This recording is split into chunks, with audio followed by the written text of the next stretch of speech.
वरुण जी पंजाब से। श्रीनिवास महाराज जी। राधे राधे महाराज जी। महाराज जी, धन और सफलता मेहनत से मिलती है या किस्मत से? अगर किस्मत से मिलती है तो लोग मेहनत क्यों करते हैं इतनी? अगर मेहनत दोनों से मिलती है दोनों तो? प्रारब्ध और पुरुषार्थ, जिसे आप कह रहे हो मेहनत उसे कहते हैं पुरुषार्थ, और जिसे आप कह रहे हो किस्मत उसे कहते हैं प्रारब्ध। जैसे एक बहुत पढ़ा लिखा अच्छा ग्रेजुएट डिग्री लिए घूम रहा है, नौकरी नहीं मिल रही, अभी उसकी किस्मत है कि उसने बहुत प्रयास किया, सफलता प्राप्त की, अंक प्राप्त किए, वो ग्रेजुएट भी है। कितने हैं जिन्होंने बहुत बड़ी मेहनत की और सफलता उनके हाथ नहीं लगी। वो कई जगह प्रयास किए, कई जगह सफल होते होते विफल हो गए। ये किसका खेल है? किस्मत का, प्रारब्ध जिसे कहते हैं। एक आदमी है कि ज्यादा प्रयास नहीं करता और धन उसका बढ़ता चला जाता है, वो कार में घूमता है, बढ़िया सब व्यवस्था, ज्यादा माइंडेड नहीं है, ज्यादा प्रयास भी नहीं किया, लेकिन सफल होता चला जाता है। उसका कारण उसका प्रारब्ध, उसकी किस्मत। तो हमारा प्रयास और किस्मत दोनों मिल जाए तो सफलता हाथ में मिल गए। अगर प्रयास है और हमारे भाग्य में नहीं है तो निष्फल ही रहोगे, कितना भी प्रयास कर लो। और भाग्य में है तो थोड़े प्रयास से भी बहुत बड़ा लाभ प्राप्त हो जाता है, बहुत बड़ा लाभ प्राप्त हो जाता है। हमने कितने को ऐसे देखा है कि बहुत बुद्धि है, खाने की व्यवस्था एकत्रित नहीं कर पा रहे, बहुत बुद्धिमान है, बहुत पढ़े लिखे हैं, बहुत हर चीज जानते हैं, लेकिन उनके भाग्य में नहीं है। तो प्रधानता दोनों की है, प्रारब्ध और पुरुषार्थ। अगर हम पुरुषार्थ कर रहे हैं तो एक बार प्रारब्ध असफल कर देगा, 2 बार कर देगा, 3 बार कर देगा, लेकिन हमको सफलता मिलेगी। पर है प्रारब्ध के अधीन ही, अगर प्रारब्ध नहीं है तो फिर नहीं मिलेगा। चाहे जितना आप व्यापार कर लो, चाहे जितना प्रयास कर लो, तो सब चौपट हो जाएगा, क्योंकि भाग्य आपका साथ नहीं दे रहा, किस्मत आपके साथ नहीं दे रही। तो दोनों काम करते हैं, उसमें पुरुषार्थ भी और प्रारब्ध भी। प्रधानता प्रारब्ध की होती है, प्रधानता प्रारब्ध की होती है। अक्षत अग्रवाल जी। शेरवंश महाराज जी। शेरवंश महाराज जी। महाराज जी, अभी आपने एक एकांतिक वार्तालाप में बताया था कि श्री जी की विग्रह सेवा लेते समय मोल भाव नहीं करना चाहिए, परंतु महाराज जी इस एकांतिक वार्तालाप के 1 वर्ष पूर्व हमने जयपुर में जुगल जोड़ी लेते समय बहुत मोल भाव किया था, तो अभी बहुत ग्लानि हुई उस बात को सुनने की। अब हम क्या करें महाराज जी? नहीं, कोई बात नहीं, आगे से ध्यान रखे, जो चीज बीत गई उसमें क्या। भाई देखो, अगर हम भगवान मानते हैं कि हम भगवान को ले रहे हैं, अपने प्रभु को ले रहे हैं, तो वो ऐसा नहीं कि 1 करोड़ बोल देंगे, 10-5 हजार ऊपर नीचे। मान लो 35,000 उनकी न्यौछावर है तो 50,000 आपसे बोल देंगे, चुपचाप 50,000 निकाल के दे देंगे। हमें प्रभु मिल रहा है ना, प्रभु की 50,000 रुपया कीमत है क्या? हमारे प्रभु तो अमूल्य है, उसने निर्माण किया है, तो न्यौछावर मांग रहा है तो उसको दे देते हैं। तो ऐसा नहीं होगा कि 35-50 हजार की चीज को वो 2 लाख 4 लाख, ऐसा भी नहीं होगा। वो एक लिमिट होती है जिसमें वो 2, 4, 10 हजार, 15 हजार ऐसे। तो हमको उसमें मोल भाव नहीं करना चाहिए, ठाकुर जी में मोल भाव नहीं करना चाहिए। ये हमारी श्रद्धा का विषय है, ये भावना का विषय है, इसमें मोल भाव नहीं करते। अगर हमारे पास है तो है, नहीं मुझसे ईमानदारी से बता देते हैं कि देखो आपने 50,000 तो कहा, पर हमारे पास 40,000 है, अगर आप कृपा करें तो दे दें, तो आप दे दें, नहीं फिर कभी हमारे पास होंगे तो हम प्रयास कर लेंगे। वो क्या, उसमें कपड़े की तरह, वस्तु की तरह मोल भाव ठाकुर जी का नहीं करना चाहिए ऐसा। महाराज लक्ष्मी जी का एक बार मूर्ति में से टूट गई दिवाली में, तो उसके लिए प्रस्ताव होता है। लक्ष्मी जी की मूर्ति दिवाली पे टूट गई तो उस पर अभी बड़ा पश्चाताप हो रहा है। ना ना ना ना ना ना ना, इसमें नहीं। देखो, जो पंचभूतों से निर्माण है, चाहे ये शरीर हो चाहे विग्रह हो, वो खंडित होगा, पक्का समझो। चाहे ठाकुर जी का हो चाहे हमारा हो, आज नहीं तो कल। मान लो गोद में ठाकुर लिए जा रहे, पैर फिसल गया, अब ठाकुर जी का हाथ टूट गया, कोई बात नहीं। अगर हमारा बहुत प्रेम है तो जैसे हमारा हाथ टूट जाए तो हम डॉक्टर के पास ले जाते हैं, ऐसे कर। तो हम जहाँ ठाकुर जी का निर्माण होता है, उन दुकानों में ऐसे वो पदार्थ होते हैं जिनके लगा देने से जुड़ जाएगा हाथ, वो करवा लेना चाहिए। और अगर ऐसा है कि हम परिवर्तन कर लें तो यमुना जी के किनारे समाधि दे दे और फिर नवीन ठाकुर विराजमान कर ले। दोनों बातें हैं, वो अपनी निष्ठा की बात है, अपनी भावना की बात। मगर इसमें शोक करने की जरूरत नहीं है कि अब तो लक्ष्मी जी टूट गई तो इसका मतलब लक्ष्मी जी नाराज हो गई, गणेश जी नहीं। जो पंचभूतों से निर्मित वस्तु है तो ये परिवर्तनशील है, इसका परिवर्तन होगा। जैसे कई बार घरों में बड़ी चूक हो जाती है, हम आरती किया और दीपक ऐसे रख दिया और किसी कारण से पर्दे का कपड़ा छुआ और पूरे सिंहासन में आग लग गई, तो ठाकुर जी को भी जो चित्रपट है वो जल गए, ठाकुर, ऐसे कई बार ऐसा कोई चिंता न करें, कोई हानि की बात नहीं। ठाकुर जी भी तो अग्नि स्वरूप से हैं। अब हम नवीन निर्माण करके और शोभा बनाकर भगवान को विराजमान करते हैं। महाराज जी एक नया विग्रह मैं लिया जो कोने में हल्का टूटा हुआ था और फिर उसकी लक्ष्मी पूजा में हम लोग गणेश जी का लक्ष्मी का पूजा कर रहे थे, तो यह जो थोड़ा टूटा हुआ था उसकी वजह से कुछ पाप वाप ऐसा कुछ लगेगा? कुछ नहीं, कुछ नहीं, भाव से करो भगवान, भाव से। गांव में देखा है देवी इतनी इतनी बटिया रखी रहती है, जी महाराज। हम उन्हीं से आशीर्वाद प्राप्त कर लेते हैं। तो गांव में देवी नहीं होती, सबके गांव में होती है देवी कि वो पिंड रखे हुए हैं, अपन उन्हीं की बलिहारी जाओ पूजा किया और उन्हीं से सब आशीर्वाद मिलते हैं। देखो सर्वत्र भगवान विराजमान है। हमारी जहां भावना बनती है, हमारे भारत में तो बहुत पवित्र भावना है कि एक गाड़ी लेते हैं तो उसकी पूजा करते हैं। देखो गाड़ी की पूजा करते हैं, पैर जब सुबह सुबह चाहे साइकिल से चलें तो पैर छूते नहीं, किसके पैर छू रहे? भगवान। गाड़ी को भी भगवान मानते हैं। हमारे यहाँ तो कुछ भी नई चीज आवे सबकी पूजा होती है, और स्टार्ट किए और पैर छिले, मतलब पैर किसके छू रहे हैं? वहां भी भगवान विराजमान है। कोई कण ऐसा नहीं जब भगवान विराजमान नहीं। तो भगवत भावना से किया जाए तो ये सब बातें छोटी मोटी हैं, इनसे कोई फर्क नहीं पड़ता। भगवान भाव लेते हैं।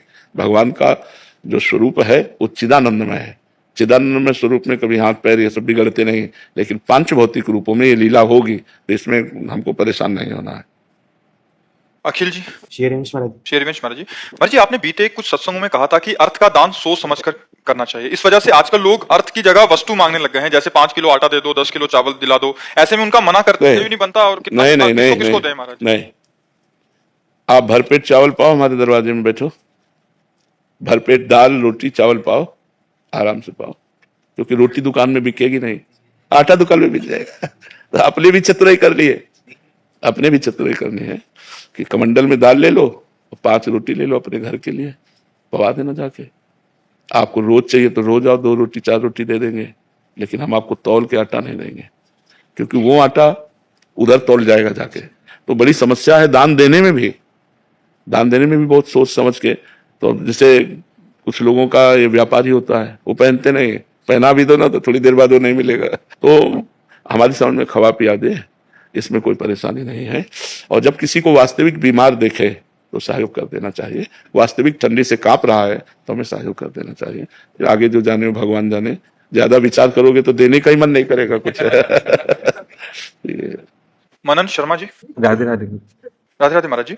महाराज जी, नाम जब से मेरी रुचि जागृत हुई है प्रभु के प्रति, इस महादेव जी की कृपा से मिली खुशी कभी कभी अहंकार के रूप में मुझे अंदर ही झलकने लगती है। ये खुशी कभी अहंकार का रूप ना ले ले, इसको कैसे? नहीं, बस भगवान जब वो अंदर ऐसा लगे तो भगवान की शरण में जाओ, अंदर ही अंदर भगवान से पुकारो, हे भगवान देखो हम अहंकार आ रहा है, नाथ इसकी रक्षा करना, भगवान संभाल लेना, प्रभु संभाल, तो वो संभाल लेंगे। अहंकार से बचने के लिए भगवान की शरण में जाओ, गुरु की शरण में जाओ, वही कृपा करके रक्षा करते हैं। तो भगवान की शरण में जाओ, हे भगवान मुझे बचा लो, तो फिर भगवान बचा लेंगे।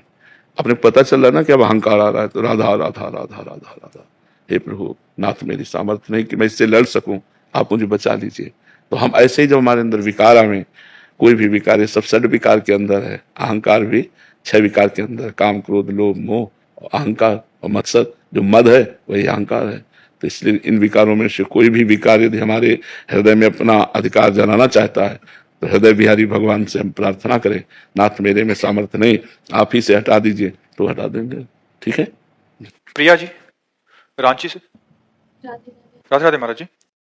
महाराज जी, मन सहस्त्र विचारों के विवादों में ऐसे गोते लगाता है कि निष्कर्ष में फिर विचलितता ही मिलती है। महाराज जी, अपने अंदर की और आसपास की फिर ऐसी विचारों को या बुराइयों को मुक्त होने का क्या रास्ता है महाराज? भगवान नाम जब समस्त बुराइयों से बचा लेगा, समस्त बुराइयों को मिटा देगा।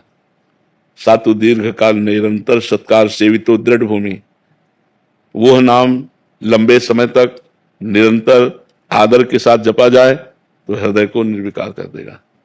हृदय में भगवान का नाम विराजमान हो जाएगा।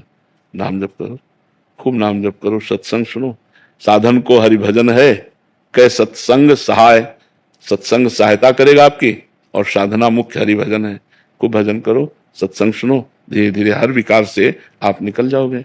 और भजन नहीं करोगे तो मन तो विकारी है ही, वो सीसी कैमरा की तरह जो भी देख रहे हो सुन रहे हो सब अपने में कवर करता जाता है। जब हम भजन करते हैं तब वही निकलता है, तो साधक को बहुत बुरा लगता है, सोई गंदी, तो वो आ नहीं रहे हैं।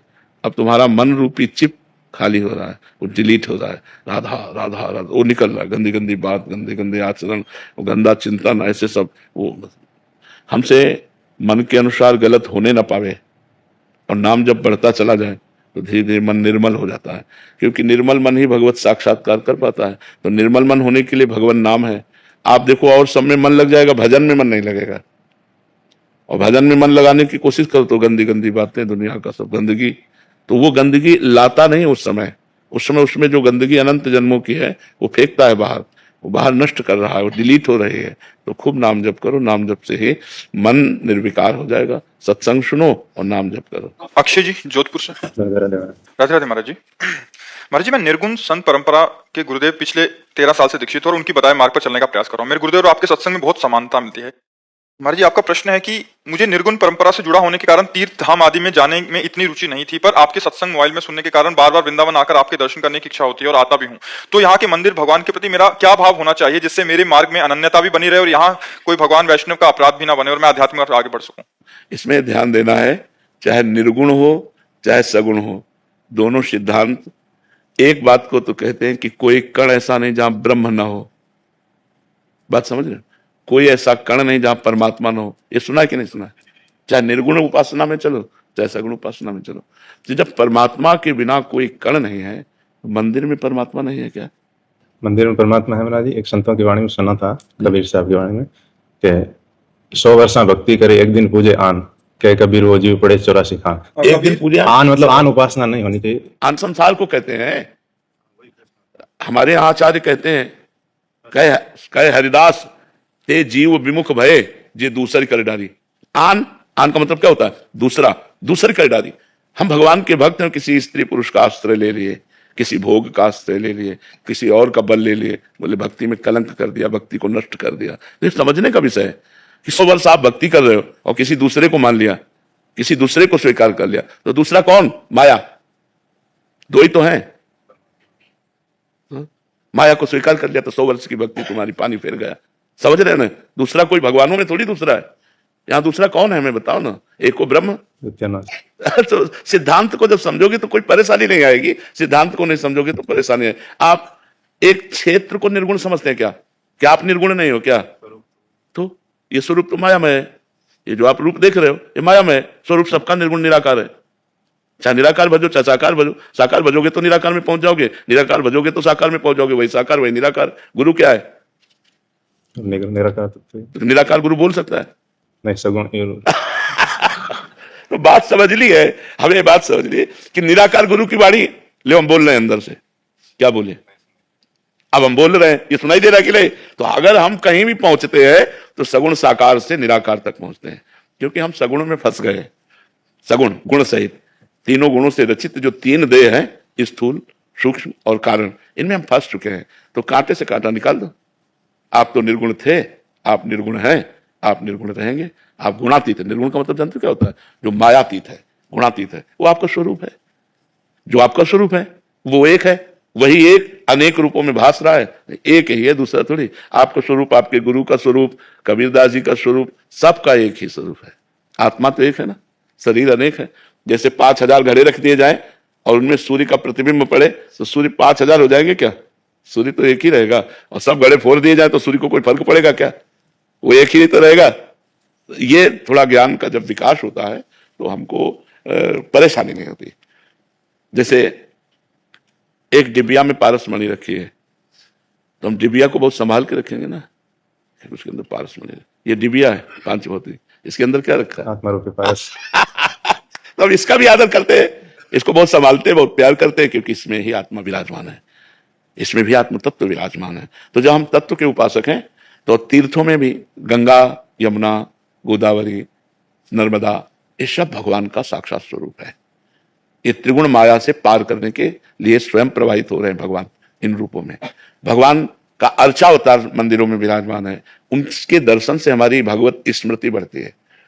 जैसे प्रिया प्रीतम विराजमान, इन पर दृष्टि गई हमारी तो हमारे आराध्य देव प्रिया प्रीतम दृष्टि जाते हैं। अगर कहीं हम बाहर हुए तो तुरंत अंदर आ जाते हैं कि यार ये ललिता जी, ये विशाखा जी, चंपक जी, चित्रा जी, तुम अपनी उपासना का होता ना, तो वही निराकार है और वही साकार है। इतना अंतर नहीं है। हमें बहुत प्यार से जीवन व्यतीत करना है, किसी का विरोध नहीं, किसी के आग्रह नहीं, हमें किसी की अपेक्षा नहीं, किसी का आग्रह नहीं, किसी का विरोध नहीं, जो है सब ठीक है, क्योंकि वो है।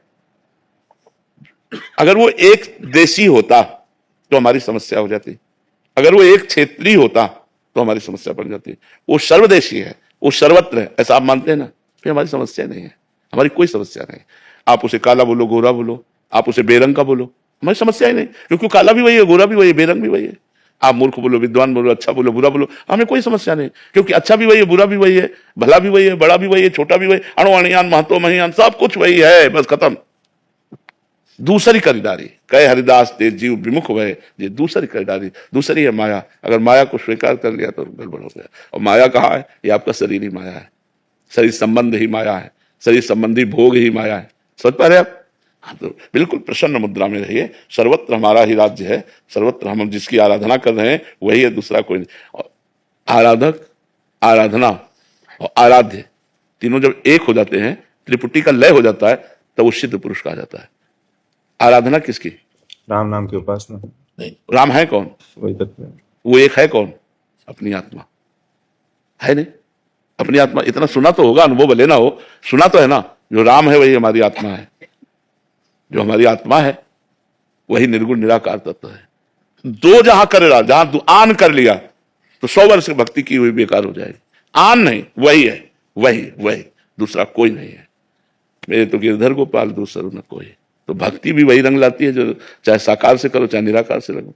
जब हम साकार में आए तो हम रूप पकड़ लिया और उसी रूप को सर्वत्र देखते हैं। इन रूपों को हटाकर हमारा ललित त्रिभंगी मुरली मनोहर सबके हृदय में विराजमान है। अब एकाकार हुआ, मुक्त हो गया।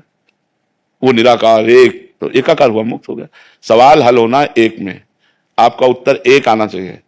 किसी भी मार्ग से चलो, अष्टांग योग से चलो, सांख्य योग से चलो, कर्म योग से चलो, भक्ति योग से चलो, उत्तर बराबर एक, सवाल हल हो गया। अगर एक के सिवा कुछ आया तो सवाल हल नहीं होगा। अब अंदर ये देख लो कि अनेक में एक है, एक में अनेक है, एक में ही अनेक है और अनेक में एक ही है। ये सवाल हल हो गया कि नहीं? ये हल हो जाए तो बताओ, तीर्थ, पर्वत, मंदिर, भक्त समुदाय, जो भी जहां ज्ञानी ज्ञानी, सब जगह एक ही परमात्मा, तो हमारी कोई समस्या ही नहीं रही। आप समझ पा रहे हमारी बात? समस्या है द्वैत में, अज्ञान में, माया में। ज्ञान में समस्या नहीं, चाहे वो भक्ति से ज्ञान हो, चाहे वो ज्ञान से ज्ञान हो, ज्ञान से ज्ञान का मार्ग हो, चाहे भक्ति से ज्ञान का मार्ग हो, दोनों में ज्ञान हो जाता है और वो माया मुक्त हो जाता है। उपासना शर्मा जी, मुरादाबाद। राधे राधे महाराज जी। गुरुदेव, मेरा प्रश्न है कि ये राग द्वेष मेरी दैनिक जीवन में खत्म ही नहीं हो रहा, इसको कैसे खत्म करूं महाराज जी? देखो, जब तक हमारे पास भजन बल नहीं होगा तब तक हम चाहे जितना ज्ञान दूसरों को उपदेश कर लें और चाहे सुन लें, वो प्रयोग में नहीं आएगा। प्रयोग में तभी आता है जब हमारे पास भजन बल होता है। ये हम तुमको रहस्य की बात बता रहे हैं। एक बैठ करके मंच पे बहुत शास्त्रों का उपदेश कर रहा हो और उसने कभी भजन में रुचि नहीं की, तो केवल साउंड बोल रहा है, अंदर में कुछ नहीं है। और एक बोल ना पाता हो और खूब राम राम राधा राधा कृष्ण कृष्ण जप किए, उसमें वो सब बात होगी जो शास्त्रों में लिखी है। भजन से ही सब बात बनती है। तो हम जानते हैं कि राग करना और द्वेष करना ये दोनों मायाकृत बंधन है। ये दोनों हमको आवागमन में फंसाते हैं, बार बार जन्म, बार बार मरण में, लेकिन हम इनको हटा नहीं पाते हैं। अनुकूलता में राग होता है और प्रतिकूलता में द्वेष होता है। तो द्वेष की सत्ता नहीं है, राग से ही द्वेष होता है। यदि राग ना हो तो द्वेष होगा ही नहीं। अगर काम ना हो तो क्रोध होगा ही नहीं। कामा संजायते क्रोधा, ऐसे ही राग से द्वेष होता है। तो हम राग जब करते हैं तो अनुकूलता को लेकर करते हैं। वो अनुकूलता होती है शरीर, वस्तु, पदार्थ, अपनी चाह की अनुकूलता। यही तो माया है। चाह मिटानी है, अनुकूलता का भाव मिटाना है। और ये राग तभी नष्ट होगा जब हम भजन करेंगे। भजन के बिना तो सिर्फ बातें हैं और बातों से माया पर विजय प्राप्त नहीं की जा सकती। बारी मथे घर तो होए बरु, सिकता ते बरु तेल, बिनु हरि भजन न भवतरी, या सिद्धांत अपेल। ये अटल सिद्धांत है कि बिना भजन के आप संसार के राग द्वेष, दुखालय, जन्म मरण, इससे आप पार नहीं हो सकते। इससे पार तभी हो सकते हो जब भजन करोगे। चाहे बालू पेरने से तेल निकल आवे और जल मथने से घी निकल आवे, असंभव है। ऐसा असंभव भले संभव हो जाए, पर बिना भजन के तुम इस दुखालय संसार से, इस राग द्वेषात्मक सृष्टि से अपने को नहीं बचा सकते। इसलिए खूब भजन करो, किसका प्रश्न है? जो नाम प्रिय हो वो खूब नाम जप करो, और शास्त्रों का स्वाध्याय ना हो सके तो संतों की वाणी सुनती रहो, और सब में भगवान है ऐसी भावना करो तो राग द्वेष मिट जाएगा। उमादि राम चरण रत विगत काम मद को निज प्रभु में देखें जगत कैसन करे विरोध। जब सब में हमारा स्वामी विराजमान है तो हम किससे राग करें, किससे द्वेष करें? प्रेम करें, सब में प्रभु विराजमान। पर यह भावना तभी आएगी जब हम खूब डट के भजन करेंगे। अगर भजन के साथ पाप आचरण होते रहे तो अनुभव नहीं होगा। जैसे मटकी में पानी डालो लेकिन एक छेद है तो सब निकल जाएगा। अगर पापाचरण है तो फिर भजन का रंग नहीं आएगा। काम क्रोध लोभ मोह मद मत्सर के छेद हैं जो उस भजन के रस को वहां से हटा देते हैं, और छेद बंद करो और एक एक बूंद पानी डालो घड़े में तो एक दिन घड़ा भर जाएगा। तो हमारे जो छिद्र हैं, दोष हैं, उनको हमें दूर करना होगा, उनसे हट के हमें भजन करना होगा। अगर हम गंदे आचरण भी करते रहे, भजन भी करते रहे तो फिर वो भजन होगा नहीं जो माया का नाश करता है। पापवंत कर सहज स्वभाव भजन मोर ते भाव न काऊ। अगर पाप आचरण होंगे तो वो भाव ही नहीं बन पाएगा जो भजन का बनना चाहिए। नहीं तो भजन से सब मिट जाएगा, राग द्वेष सब मिट जाएगा, काम क्रोध सब मिट जाएगा। खूब भजन करो। लवकुश यादव जी। राधे राधे महाराज। राधे राधे महाराज जी। महाराज जी, इष्ट निष्ठा और शरणागति में दृढ़ विश्वास कैसे हो? हाँ, जब हम इष्ट के प्रति समर्पित होने का भाव करते हैं तुम्हारी शरणागति पुष्ट होने लगती है। शरीर से जितनी चेष्टाएं हों वो शास्त्र सम्मत हो। शरणागति का जो प्रथम सोपान है वो शरीर है। शरीर से हमारी जितनी चेष्टाएं हों वो शास्त्र सम्मत। तस्मात् शास्त्रम प्रमाणम ते कार्या अकार्यो व्यवस्थित हो। क्या करना चाहिए और क्या नहीं करना चाहिए ये शास्त्र के अनुसार चलें। अब शास्त्रों का ज्ञान नहीं है तो हम संतों का संग करें, तो संतों से पता चलता है क्या करना चाहिए, क्या नहीं करना चाहिए, क्या खाना चाहिए, क्या नहीं खाना चाहिए, क्या पीना चाहिए, क्या नहीं पीना चाहिए, कैसे देखना है, कैसे सुनना है, कैसे बोलना है, कैसे चलना है। ये सब हम संत समागम से सीख पाते हैं। तो हमारी शरीर की जितनी चेष्टाएं हों श्री कृष्ण अनुकूलेन प्रतिकूलस्य विसर्जनम, भगवान के अनुकूल हो। भगवान के अनुकूल होगा शास्त्र की आज्ञा के अनुसार चलना। हमारी वाणी भगवान के नाम और गुण इन दो में रमनी चाहिए। बोले तो भगवत चर्चा बोले, नहीं नाम जप कर रहे हैं, नाम कीर्तन कर रहे हैं। प्रपंच की बात, दूसरे की निंदा करना, ये सब वाणी से न बोले। वाणी कृष्णानुरागिणी हो, भगवान की लीला रस की चर्चा करने में प्रवीण हो, भगवान का नाम जप करने में। तो हमारी वाणी समर्पित, हमारा शरीर समर्पित। जब वाणी और शरीर समर्पित तो मन फिर समर्पित होने लगता है, क्योंकि बाह्य इंद्रियों के और शरीर के अनुसार ही मन का स्वरूप बनता है। अगर हम गंदे आचरण करेंगे तो मन हमारा गंदा, अच्छे आचरण करेंगे तो मन हमारा अच्छा। तो जो हमारी इंद्रियों की वाक इंद्रिय है वाणी, हमारी इंद्रियों की और शरीर की जब मंगलमयी चेष्टा होती तो हमारा मन मंगलमय हो जाता है, हमारा मन पवित्र हो जाता है, हमारा मन भगवान में लगने लगता है। जैसे आप यहाँ आए हैं तो शरीर आया, आप अपनी श्रवणेंद्रिय दे रहे हैं, सुन रहे हैं, तो देखो मन इस समय परम पवित्र है ना, शांत है ना, आनंदमय है ना, इसका प्रभाव पड़ रहा है मन पर। तो हमारी बाह्य चेष्टाओं का मन पर प्रभाव पड़ता है। तो जो हमारी शरीर की पवित्र क्रियाएं हुई, शास्त्र सम्मत, वाणी पवित्र है, तो हमारा मन अपने आप समर्पित हो जाएगा।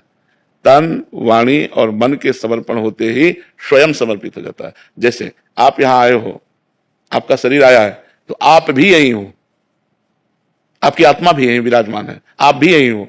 तो जहां आप जाते हो, जो आप सुनते हो, जो आप खाते हो, जो आप पीते हो, निर्विकार होने पर भी आत्मा वहीं विराजमान होती है। तो हमें अपने आप को, अपने शरीर को, अपनी वाणी को, अपने मन को भगवान के चरणों में समर्पित कर देना है। यह हुआ हमारा शरणागति। और इष्ट निष्ठा, अब हमारे ऊपर कोई विपत्ति आती है तो हम अपने इष्ट के सिवा किसी और का सहारा न लें। बने तो रघुबर ते बने, गोस्वामी तुलसीदास जी कह रहे हैं, और बिगड़े तो भरपूर। तुलसी औरन ते बने, ता बनिबे पर धूल। बने तो सिर्फ भगवान से बने, नहीं तो और बिगड़ जाए। अपने इष्ट के भरोसे में रहे। जो इष्ट चयन किया है वह उसी का भरोसा दृढ़ होना चाहिए। अगर हमें कोई चाह है तो अपने इष्ट से चाह होनी चाहिए। हमारी कोई आशा है तो केवल इष्ट से होनी चाहिए, तो हमारी इष्ट निष्ठा पुष्ट होती है। एक भरोसो, एक बल, एक आस विश्वास, एक राम घनश्याम हित, चातक तुलसी दास। तो हमारा एक बल, एक भरोसा, एक आशा, एक विश्वास अपने इष्ट पर हो। जरूर जो होगा वो मंगल में होगा। ऐसा नहीं कि हम जैसा सोच रहे वैसा ही होगा। हमारी सोच तो बहुत छोटी है। हमारे प्रभु जो करेंगे वो देखने में अमंगल लगेगा, लेकिन होगा बड़ा मंगल। वो मंगल भवन है, अमंगल हो ही नहीं सकता। इसलिए हमारा दृढ़ विश्वास, हमारी आशा, हमारा बल, हमारा जो कुछ है वो प्रभु है। ऐसा भाव रखने से हमारी इष्ट निष्ठा बढ़ने लगती है, और इष्ट से जो प्रेम करने वाले भक्तजन हैं उनका संग करने से इष्ट निष्ठा पुष्ट होती है। इष्ट मिले और मन मिले, और मिले भजन रस रीति, इस तहां निसंग कोय मिलिए, तासो कीजिए प्रीति। अपने भगवत प्रेमी महात्मा जो इष्ट निष्ठा वाले हैं, जो हमारा इष्ट है वही उनका इष्ट है, अगर ऐसे संतों से मिला जाए और ऐसे संतों की सेवा की जाए, ऐसे संतों के वचन सुने जाए, तो अपने इष्ट में और प्रेम होता है। मधु और महेश जी, हाँ जी। राधे राधे महाराज जी। महाराज जी, इस समय हम केवल नाम जप और संकीर्तन ही करते हैं, भगवत प्राप्ति के लिए हमें और क्या करना चाहिए? बस बस बस, पर्याप्त पर्याप्त है, पर्याप्त है। हर समय नाम जप करते रहो, और जब बोलने का मन हो तो नाम संकीर्तन करो। नाम संकीर्तन और नाम जप से 100% गारंटी है कि भगवान की प्राप्ति हो जाएगी, इसमें कोई संशय नहीं है। हाँ, आप कर सकते हो तो और भी साधन करो, नाम जप करते हुए तीर्थयाटन करें, नाम जप करते हुए परोपकार करें। अगर नहीं करना है तो दो जो कर रहे हो इसी से भगवत प्राप्ति हो जाएगी। और साधन करो, कोई आवश्यकता नहीं है, कोई निषेध भी नहीं है, लेकिन नाम जप से, नाम संकीर्तन और नाम जप निश्चित भगवत प्राप्ति करेगा। गुरु की दीक्षा लेना अनिवार्य। अब कहीं ना कहीं तो नाम सुना होगा ना आपने, मान लो राम जपो या राधा जपो, कृष्ण जपो या हरि जपो, किसी संत के मुख से तो सुना ही है ना, उसी को गुरु मान लो, बस हो गया। कंठी बंधवा लिया, तिलक लगवा लिया, और बात एक को न मानो तो कोई शिष्य हो गए क्या? और आपने बात मान ली कि राधा राधा राधा, आज से आजीवन राधा, हो गया हमारा तुम्हारा गुरु शिष्य का संबंध।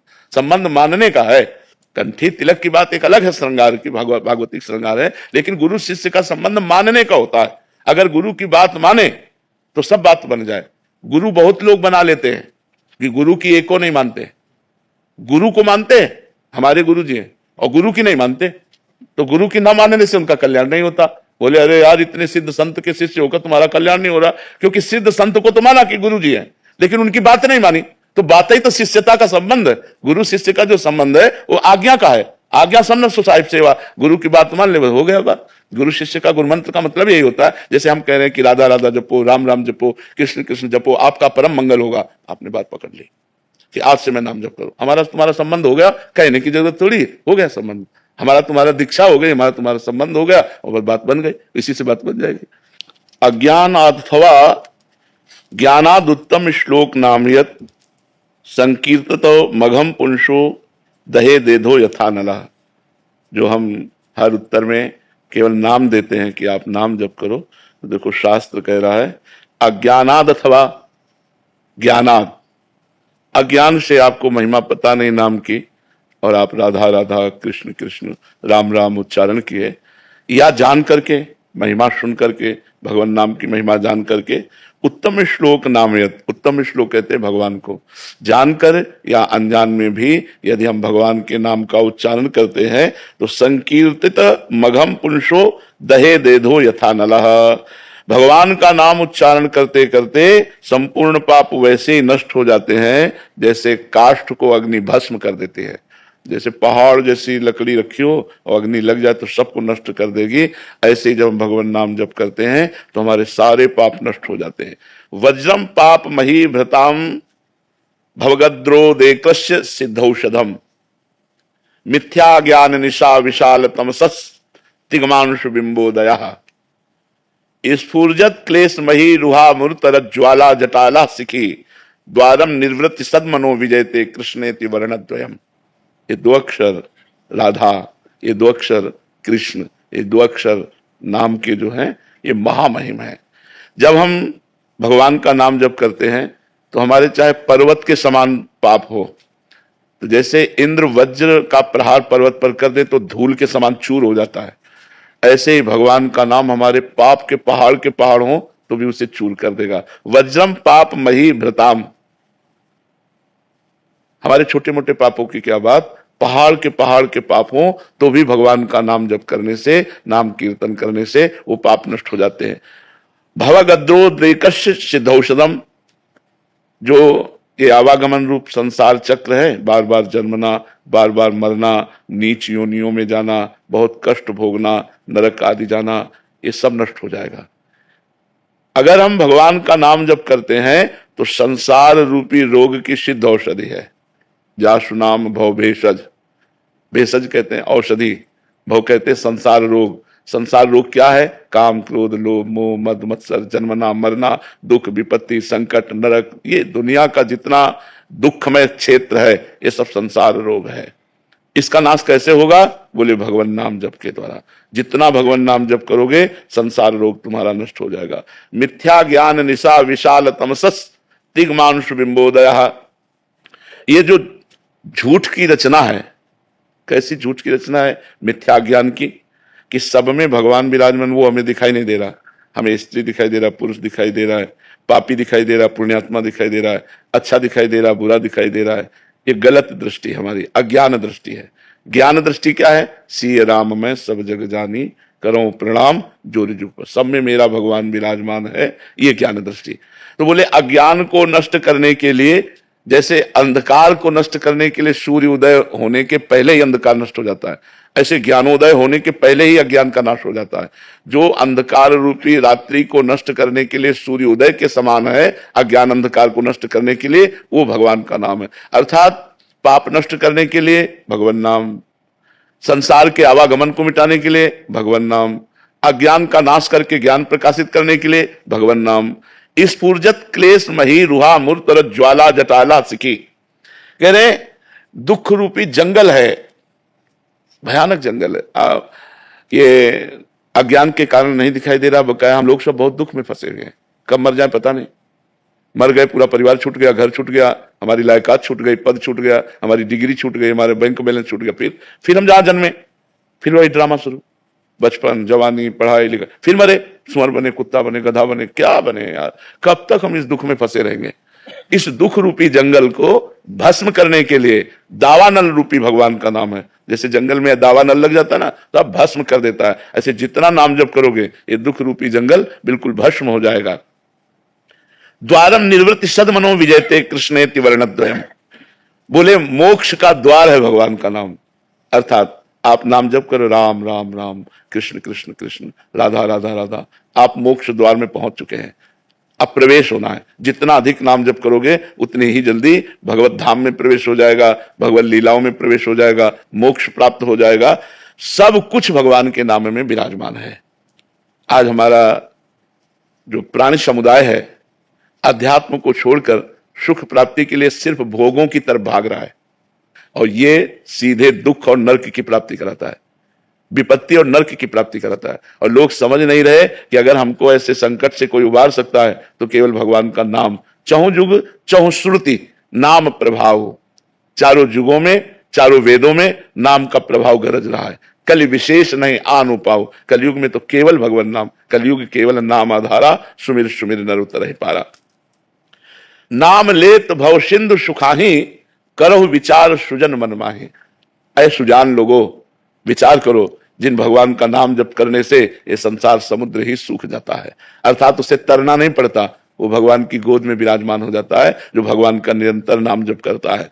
वेद पुराण संत मतेहु, सकल सुकृत फल नाम स्नेहु। समस्त साधनों का तुम्हें फल क्या मिला? नाम में तुम्हारा प्रेम हो गया। अब राधा राधा रटे बिना हमसे रहा नहीं जाता, अब राम राम जपे बिना रहा नहीं जाता, अब कृष्ण कृष्ण जपे बिना नहीं रहा जाता। ये समस्त साधनों का फल मिला। अगर भगवान के नाम में प्रेम नहीं हुआ सो सब धर्म कर्म जर जाओ। वो धर्म कर्म किस काम में आया? वो सब क्रियाएं किस काम में आई? वो ज्ञान, वो जोग, सब कुयोग और अज्ञान है जिसमें भगवान के चरणों से प्रेम न हो, भगवान के नाम से न प्रेम हो। इसलिए सबका मंगल, सबका सुख भगवान के नाम जपने से होगा। अधिक से अधिक भगवान का नाम जप कीजिए।